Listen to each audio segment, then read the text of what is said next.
જે 3 વર્ષનું બાળક ક્લિનિકમાં આવ્યું, કમ્પ્લેન એવી હતી કે એના દાંત પર આ રીતની કાળી પરત જામી ગઈ છે. હવે એક્ઝેક્ટલી આ છે શું અને આવી કાળી પરત થાય છે કેમ? આ ત્યારે જ થાય છે કે જ્યારે તમે તમારા બાળકોને આયર્નની દવા પીવડાવો છો. હવે આનું સોલ્યુશન શું આવી શકે છે? બાળકને આયર્નની પર યા પછી કોઈ લાંબી ચમચી વડે આપી શકો છો. જ્યારે તમે ચમચી વડે આપો છો ત્યારે એકદમ પાછળના તાળવાના ભાગેથી તમારે એને પીવડાવવાની છે, જેથી કરીને એ દવા જે છે દાંત પર અડશે નહીં, અને જ્યારે દવાનો દાંત સાથે કોન્ટેક્ટ થશે નહીં ત્યારે આવા કાળા કલરના ડાઘ આવશે નહીં.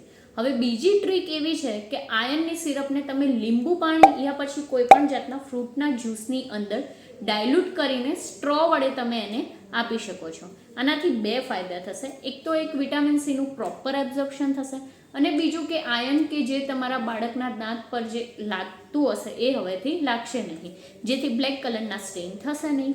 આજથી જ તમારા બાળકના આ ચાલુ કરો, અને આવી જ ઇન્ફોર્મેશન જોઈતી હોય તો ડૉક્ટર મૌલીને ફોલો કરો.